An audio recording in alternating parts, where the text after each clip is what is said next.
I'd like to welcome, and I'm very pleased to and thank Brother Hugo Chavez to come here, and he is a brother from Syria who will be speaking about Chavez's interaction in Syria. Thank you.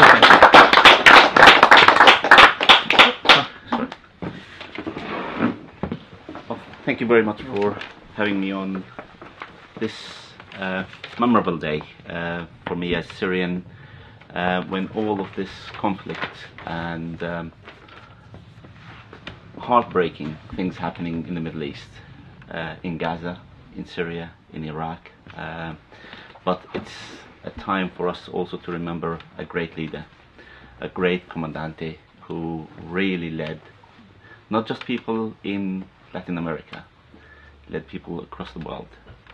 And I would like to say a few words here as an Arab, as a Syrian, and how we saw Hugo Chavez.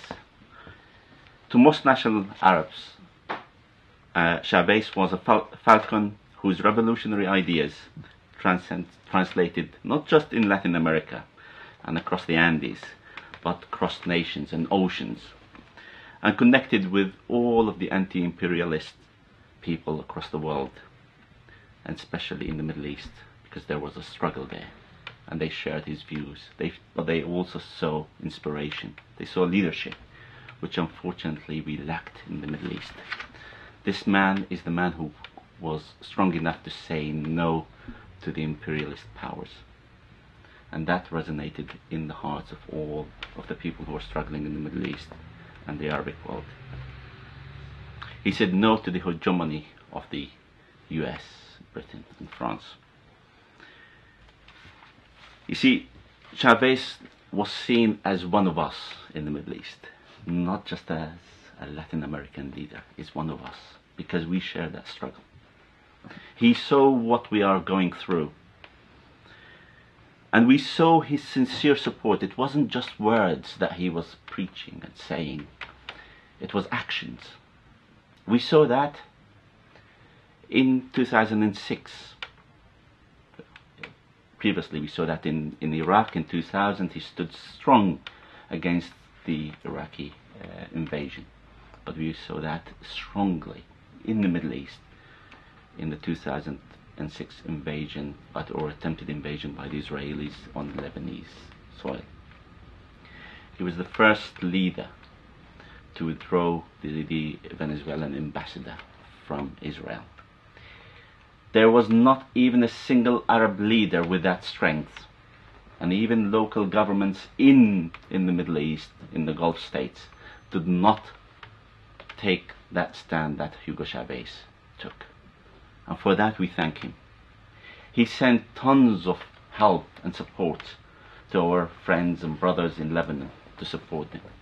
He supported our friends and brothers in Palestine. So it wasn't just words, there was actions.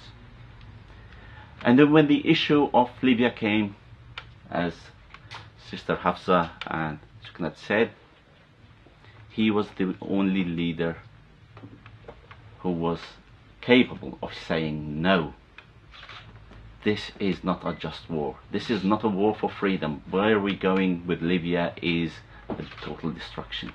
He did see what NATO is attempting. He did see the link between oil and the NATO attack, and he loudly spoke about this. In Syria,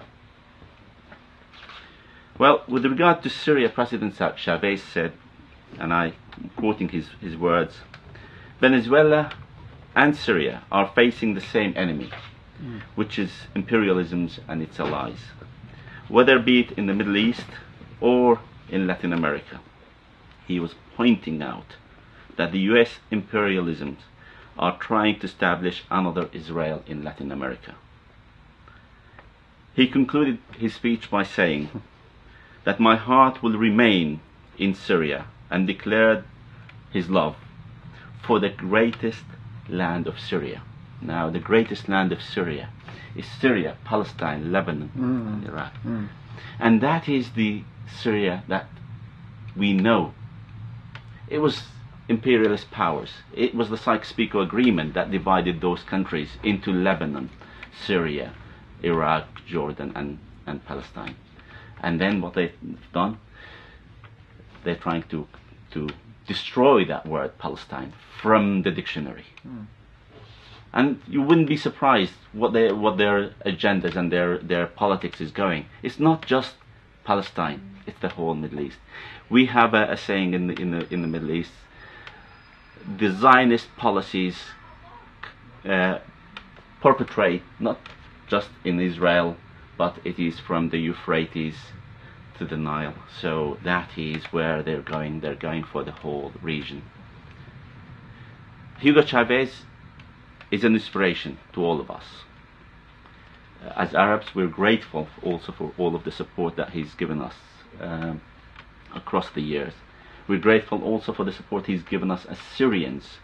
In Syria, he was one of the first leaders to overcome the embargoes and support the Syrian people when the European countries, and William Hague in particular, went over to to Geneva and started this embargo against Syria. At the time when there is war, at the time when there's people dying, in crisis you don't stop food and medicine going to this country. You stop arms, weapons going to that country. What William Hague did, he stopped food going to Syria, but then he, on the other hand, supported the infiltration of weapons into Syria, so there is more killing, more bloodshed and more sufferings. Hugo Chavez was the first leader, with our friends in Latin America, was the first leader who went and sent food to Syria, sent oil. There was a number of containers, a number of ships that went with oil in the winter. Well, we see here was the pictures of children shivering in the winter, in the cold winter, whether be it in the camps outside Syria or whether be it inside Syria. But did any country say, hold on, we need to send real fuel, real food to those countries? All we hear is talk about 20 million, 15 million, but we still have more and more people suffering. We're all ever so grateful for Chavez for instigating that the countries in the Middle East have to stand united, but they have to stand strong as well and say no to these policies, these external policies.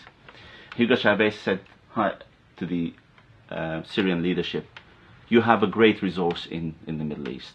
Use it, build it, and utilize it positively. And at the time of the 2011, just before the crisis, Hugo Chavez had signed with the Syrian government, as I understand it, a deal to build a refinery in Syria, which triggered a lot of nerves. It's not politically highlighted, it's not highlighted, but it triggered a lot of reactions in the Western government, and especially in the Saudis, as far as I understand. Syria having an oil refinery is going to be a big issue. So, in reality, we are a people who are so grateful for Hugo Chavez, for all of his input, for all of his leadership, and for assisting us in being able to say no to the imperialist governments. And let's all stand united together. And thank you for having me. Welcome. Thank you.